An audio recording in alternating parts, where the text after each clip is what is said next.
So hello guys, it's your boy again Moha, and this is the Moha Classic TV. And guess what guys, today I'm another amazing show. By the way, niko maeneo fulani ya Rusinga na niko, as you can see me, niko where the hero Mboya was buried. It was around let me just talk with one of, because I have no idea, nimeshafanya tu kupitia, acha niongee na one of the people around here, you know.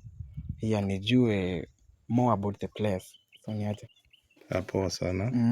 Karibu. Asante sana. My name's Paul Ndiege. Yeah. Paul is one of Tom's younger brothers as well as one of the curators of the Mboya Mausoleum. True.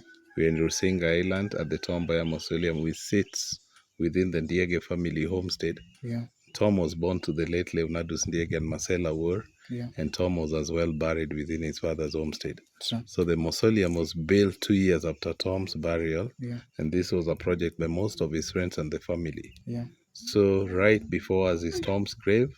Tom's grave has been here since the 5th of July 1969 assassination. Yeah. And now it's running into the 54th year. Yeah. So the mausoleum was built in 1971. Yeah. Just to honor our hero Thomas Joseph Mboya. Yeah.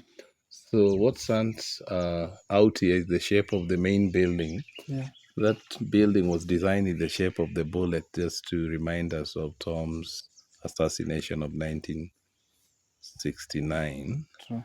On the door, or on either side of the door, is an inversion of a coffin shape. Yeah. And even above the door handles is the shape of the cross. Tom had been a devout Catholic faithful. Yeah. So right in that hall are a few of Tom's collections in terms of mementos, awards, honors, and name it. Yeah. So as we walk in, we learn more about the same.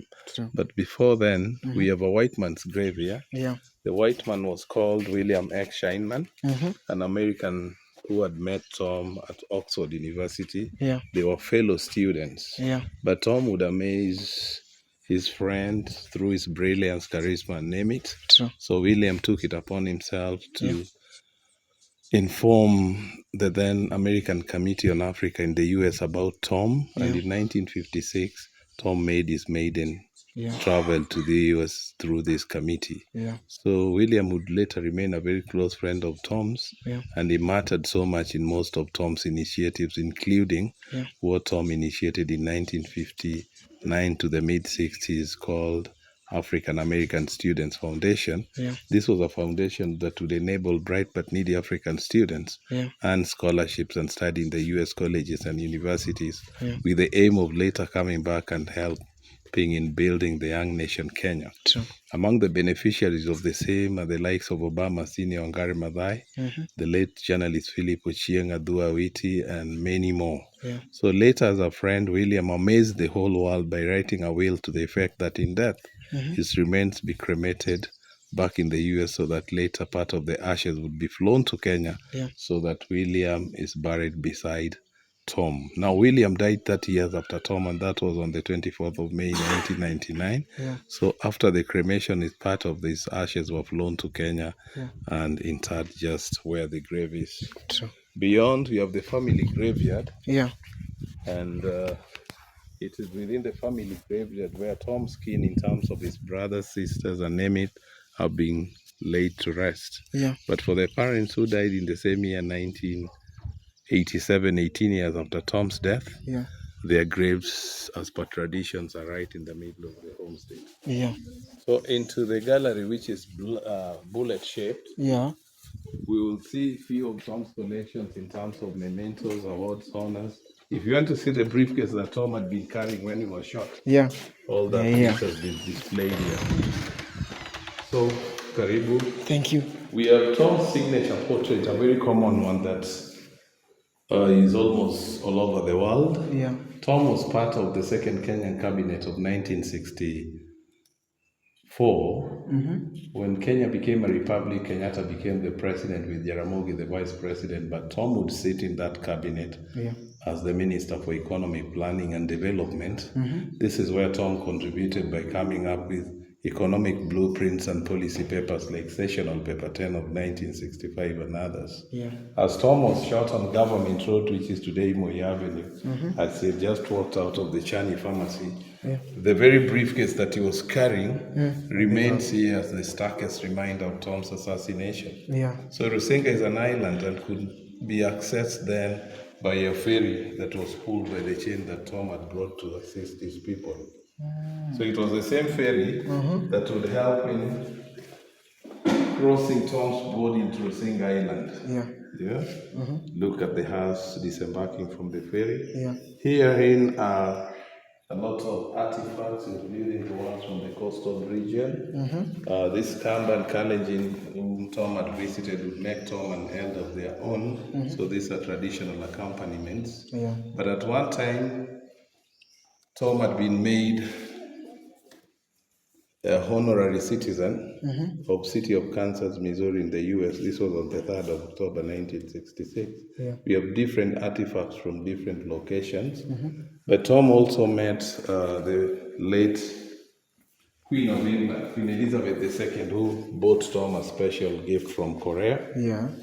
He had this from Australia, India, Italia. Down here, the cannonball, Tom would play that game called bowling on his free time. So as Tom visited West Africa for the first time, he went to a country called Guinea Conakry. In Guinea, Tom was made an African elder. Having been installed as an African elder, this goes as a traditional accompaniment. As a top-notch student of Oxford University, Tom won the emblem of Oxford as an award. So Tom attended a launching of a spacecraft in California.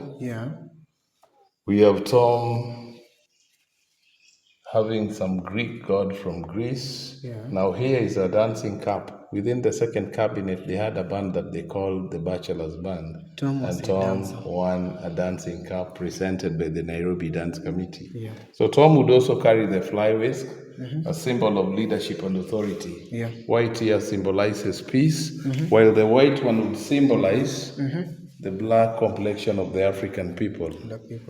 Right here is the national flag that draped Tom's casket. Just one of the nameplates that would stand on Tom's office desk was a souvenir from the Chinese government. He had a honorary degree conferred on him from Roosevelt University in Chicago. And here is the map of this locality. Because Rusinga is an island, from Mbita today you pass over the bridge into Rusinga, then this is the whole of Rusinga Island. We are today located where the mausoleum is, R114. They are just an island, some Takawiri Mfangano. Takawiri happens to be a tourist destination. But you'll have to use both the ferry or the water bus into Takawiri, then Mfangano. Then for those who want to end up in Uganda, go this side, or Tanzania. On the other side is a ferry to Luanda Kotieno, then you drive to Kisumu. So we have some press cuttings detailing on Tom's biography, dated right from 1959 to the mid-60s. The Kenya Navy and KDF do visit in different occasions. They're the ones who brought this as donations. But now it's the Kamba community that do this wood carving. So these were carvings that were given to Tom as gift from the Kamba community. At one time, Tom had been made a Luo elder in a place called Sega Boys and Girls in Siaya County. So he was made to sit on the Luo wooden stool. This table is also a traditional table that was given to him as a gift. Now, by the time Tom was killed in 1969, this family were very young. But here, we see a caption that was taken in 1999, 30 years after Tom's assassination. So Tom's daughter Maureen, who is currently a High Court judge in Nairobi. Tom had a first son by the name Peter Mboya, a brilliant commercial lawyer who died in a sports bike accident in 2004. The third born is Dr. Susan Mboya, Lucas Mboya, and Tom Mboya Jr. Peter's wife Gladys is still surviving. Lucas's wife being Sigrid. And Maureen's husband is Odero. So Maureen is today Justice Maureen Odero. And we also see few of Tom's grandchildren by the time this photo was taken. We welcome our visitors to sign the visitors book as a procedure. By that time they sit on the table. Then we allow a photo session whereby one could take photos and even videos to carry home as part of their library. True. Welcome and feel at home. Yeah, true. Yeah, so we are talking more about the lifestyle of Tom Mboya. So, Well, for more information about the yeah, life for and more, times, yeah, true. the life and times of Tom Mboya. Yeah. So, for more information about our hero, our legend Tom Mboya, this is the information about Tom Mboya. Yeah. So I'll just attach it in my screens there. So just take a look. And thank you guys for your time. Karibu sana. Yeah, it was my